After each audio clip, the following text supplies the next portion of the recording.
¿Qué tal, doctor? Buenos días. Muchas gracias por acceder a participar en la entrevista. Para empezar, ¿me podrías decir tu nombre, edad, sexo y nivel educativo? Alberto Velarde Ramírez, edad 58 años, sexo masculino, abogado, tengo maestría en Constitucional y Procesal Constitucional y tengo doctorado en Derecho. Ok, empecemos con las preguntas. ¿Cuáles consideras que fueron los principales problemas económicos, políticos y o sociales que se vivieron en el gobierno de Alberto Fujimori en Perú? Tenemos lo siguiente: problemas políticos.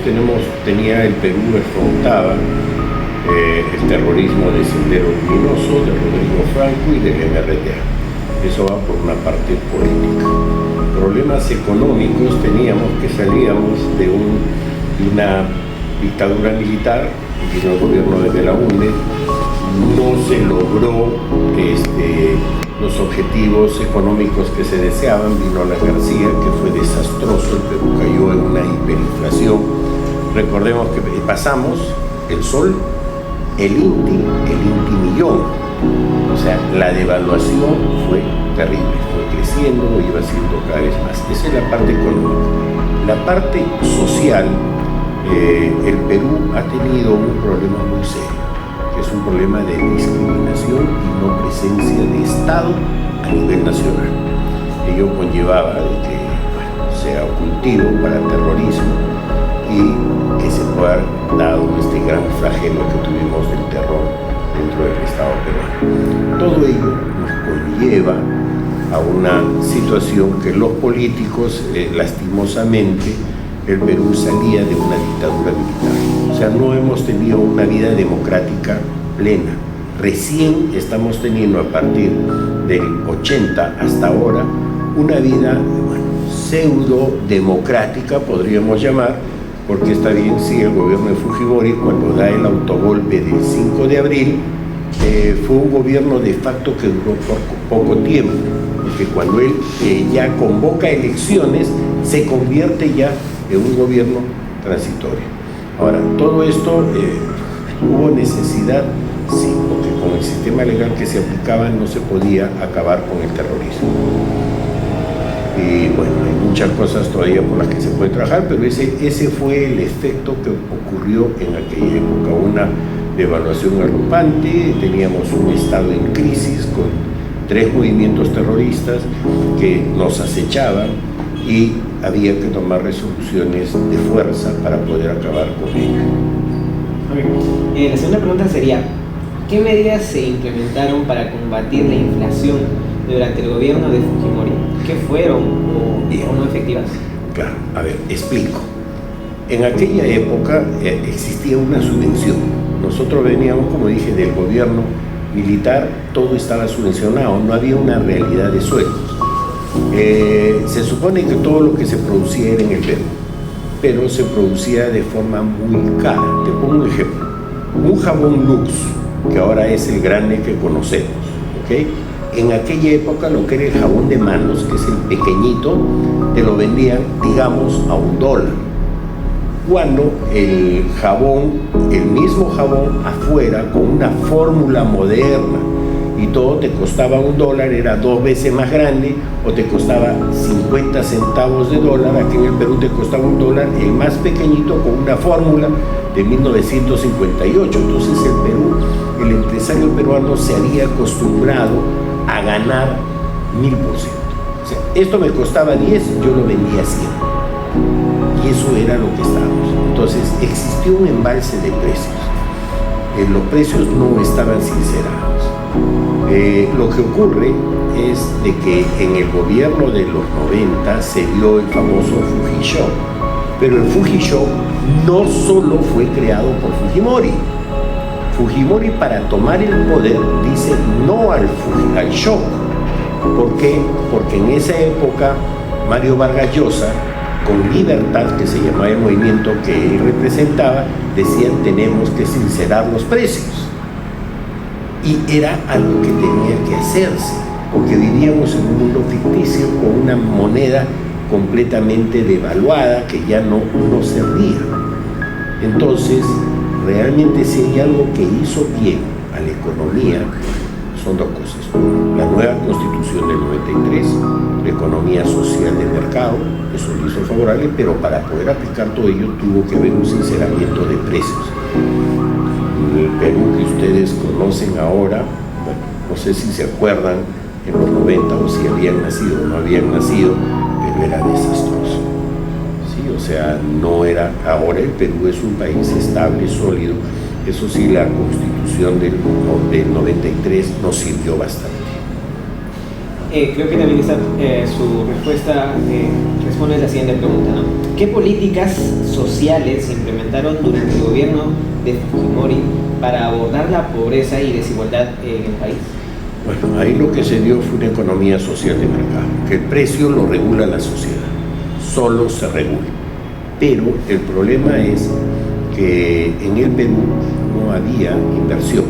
La Constitución del 93 nos da que el encargado de generar riqueza en el país es el pueblo, es la sociedad, no el Estado. El Estado vive de la recaudación de impuestos. Esto permitió en la década de los 90 la apertura de mucha obra de infraestructura social. Esto extendió y esto permitió de que haya trabajo y genere riqueza y empiece a llevar a cabo un sistema económico eficiente, porque lo que caemos si no es un sistema deficiente. Y lo deficiente, bueno, estamos acostumbrados a la economía social de mercado. El empresario tuvo que aprender a no ganar 1000%, sino adecuarse a su 10%, pagar sueldos justos, porque si no pagas un sueldo justo se te ve el trabajador, te quedas sin mano de obra calificada y todo ello. Entonces, todo ello es un equilibrio. Realmente en la sociedad debe de ser un equilibrio. Actualmente estamos mal porque desgraciadamente desde el 2000 realmente el Perú no hace inversión pública. No hay desarrollo de inversión pública. Al yo cerrar la inversión pública no hay trabajo. Entonces desgraciadamente en la economía, para generar riqueza, el Estado debe de hacer inversión pública para dar trabajo. Ese trabajo permite que la gente gane más. Al tener un poder adquisitivo puede gastar. Al gastar, las empresas empiezan a contratar gente para producir, pero las empresas empiezan a producir impuestos. Estos impuestos llegan al Estado y el Estado puede permitir, y así se mueve la gran rueda de la economía social. ¿Qué opina de las medidas que se realizaron en el gobierno de Fujimori para combatir los grupos terroristas como el Movimiento Revolucionario Tupac Amaru y Sendero Luminoso? Bien, yo sí estoy de acuerdo. La única forma que había para acabar con estos movimientos es la guerra frontal. Lastimosamente, en ello sí tuvo que darse, y algo que yo sí he tenido el placer de decirle a Abimael Guzmán en su cara, que era un simple y vulgar delincuente terrorista. Eso yo se lo he dicho y es cierto. Ellos son los que se levantaron contra el Estado y desgraciadamente para acabar, cuando existe, a ver, los bomberos te dicen, cuando hay un fuego gigante, el fuego con fuego se combate. ¿Bien? Desgraciadamente eso es lo que tuvo que haber hecho. Los que actualmente se dan de defensores de derechos humanos y todo ello, yo lo que me pregunto es, en aquel tiempo, ¿dónde estaban? ¿Por qué se metieron bajo la cama y se escondieron y no salieron a hacer frente a ellos? En esa época ustedes no lo han vivido. Imagínate que estamos acá y bombas y nos dejaban a oscuras.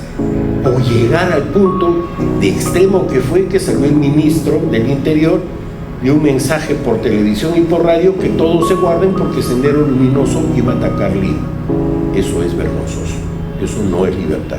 Y tuvo que tomarse las acciones que se tomaron, y desgraciadamente sí. Ahora, ¿que han habido excesos? Sí. Han habido excesos por parte de las fuerzas del Estado, pero también por parte de los ronderos y por parte de todos han habido. Ahora, hay muchos muertos que se atribuyen al Estado, pero no son el Estado. Era Sendero o el MRTA, o recordemos que había otro movimiento, que era Rodrigo Franco, que era otro movimiento terrorista, urbano. Pero todo ello es lo que generó todo esto. Y sí, tuvo que tomarse la fuerza y el rigor para poder acabar con ese flagelo.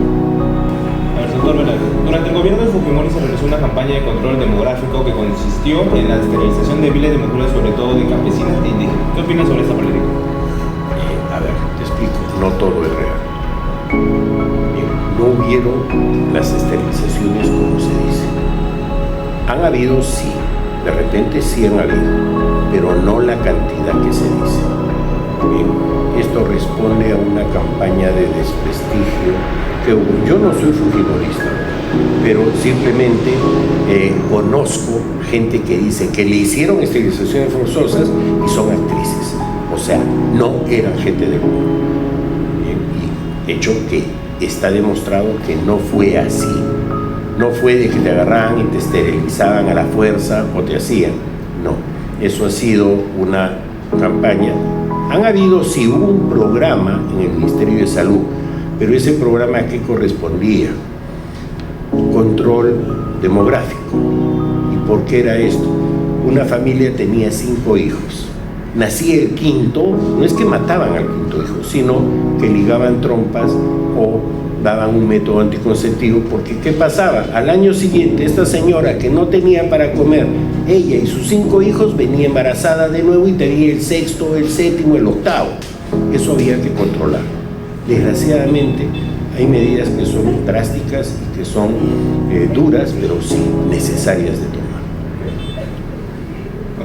¿Usted conoce las medidas que se tomaron durante el gobierno de Fujimori para controlar la prensa y cuáles fueron sus repercusiones en la libertad? Bueno, en la libertad de expresión, disculpe. En ese sentido yo no estoy de acuerdo. Sí, se tomó la prensa, entraron los medios chicha, y es lo que les dije en la clase anterior. Desde Roma se acostumbró a dar al pueblo pan y circo, y eso es lo que hicieron. Ahora, estos psicosociales hasta el día de hoy se manejan. La prensa maneja la opinión del pueblo, no diciendo la verdad siempre. Ello es que se usa para poder maniatar a la gente. No sé, son prácticas que siempre han sido usadas por todos los estados, las conspiraciones, las cosas, pero ahí sí se manejaban los medios de comunicación y tal vez había una competencia desleal. ¿Por qué? Porque ellos, a quien no le convenía se lo bajaban, y eso es real. Es lo que estamos aplicando ahora. A quien no le conviene al Estado, lo denuncia. Recuerda que hay un dicho muy antiguo que es jurídico que dice: la vendetta de la política es el código penal. Entonces, eso lo aplican hasta ahora. A ver, ejemplo. Vemos que se ha aperturado el caso de Keiko Fujimori, de los cócteles. Hagamos un análisis jurídico. Le acusan de la campaña 2015-2016, o sea, 2015 para 2016 tomar el poder. Pero la ley que regula el hecho de que hay que manifestar y hay que hacer todo eso se dio en el 2017. La irretroactividad benigna de la ley. ¿Ok? Entonces no se aplica. Pero yo hago la pregunta: ¿y qué pasó con la denuncia al Partido Morado? ¿Qué pasó con la denuncia a Susana Villarán? ¿Qué pasó la denuncia a Ollanta? ¿Qué pasó? Todas ellas no hay. Entonces, si nos damos cuenta, se valen de aplicar lo mismo. Estamos en lo mismo. Antes fue la prensa, ahora que es la fiscalía. No es que defiendan a Keiko Fujimori, sino que la ley, que es lo que nos dice, es igualitaria para todos. Si cae uno, deben de caer todos, ¿no? ¿Qué ha pasado con IDL? ¿Quién sembró todas estas corrientes, esterilizaciones forzadas y todo? IDL. ¿Por qué, si es de que IDL es una denuncia a la Corte Interamericana, al día siguiente te la dan? Yo hice una denuncia en el 2017 a la Corte Interamericana, estamos 2024 y no tengo vista de causa. El cliente que yo tenía, que es el hecho que yo denuncié a la Corte Interamericana, ya falleció. 18, 19, 20, 21, 22, 23, 24, 7 años y no tengo respuesta. Pero si IDL la hace, en 24 horas tiene respuesta. Entonces, hay que observar todo ello. O sea, nunca hay que aplicar. Un buen abogado no dice lo ancho para mí, lo angosto para ti. Busca la aplicación del derecho, que es la ley, ¿no? Que es el derecho. Dar a cada quien lo que le corresponde. Eso es de justicia y debe de ser plana. Entonces, a todo ello. Observen, la prensa quiere tapar algo, saca los relojes, saca esto, saca lo otro, pero no saca que se han tirado 72 millones en la fiscalía y nadie dice nada, no se dio cuenta. Eso no debe de permitirse. Y para terminar, para usted, ¿cuáles fueron los eventos que llevaron a la caída del gobierno Fujimori en el año 2000 y qué consecuencias tuvo para el país? Bueno, la caída de Fujimori es real, hubieron excesos. No digo que no ha habido excesos, no ha habido situaciones, pero hay algo que hasta ahora no perdona, que es la captura de Abimael Guzmán, la captura del grupo La Cúpula de Sendero. Lo que no perdonan es la captura del MRTA. Hay mucha gente que eso hasta ahora le duele. ¿Bien? Esa parte va por ahí, esos excesos. Y lo otro es que también veamos grupos de poder que no ganaron durante esos 10 años. Que cuando entró la otra facción, porque es un problema de facciones, para ser honesto, ¿bien? Cuando entró la otra facción empezó a perseguir esto. Entonces, lo que llevó, ha habido mucho desorden. Ha habido, sí, un continuismo que debió de haber normado, debieron de haber dejado para continuar de nuevo y darse. Pero el problema que tenemos no solo es por ahí, sino de que no tenemos un plan de gobierno continuado a 50 años. Acá entra un gobierno, deja de hacer lo que estaba haciendo el otro bien y empiezan a hacer otras cosas. Y eso es lo que nos lleva a que no hay un desarrollo. O sea, no existen víctimas ni victimarios. Realmente la víctima general es el pueblo peruano. Ok, doctor. Muchas gracias por presenciar en esta entrevista. Ok, gracias.